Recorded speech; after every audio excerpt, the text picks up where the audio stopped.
Hello guys, हाँ जी किवें हो?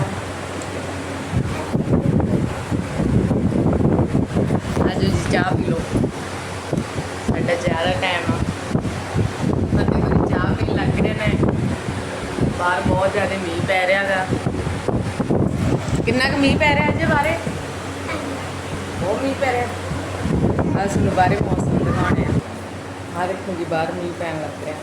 कितना सोहना मौसम। अंदर आया पुत्त, अंदर ओए फतेह कल्ला रह गया। साडा फतेह कल्ला रह गया जी। कि मैं पकौड़ियां खड़िया खड़िया के गाह पाया था। सारिया क्यों खड़े गए पुत्त? मारने बिच चीजी खाना गा, चीजी खाना गा है फतेह?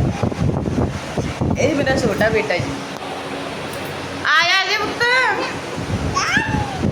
हाँ चीजी तू खा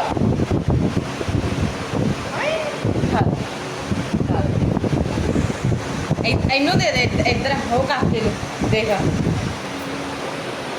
ओके जी बाय, फिर मिलते हैं अगली वीडियो।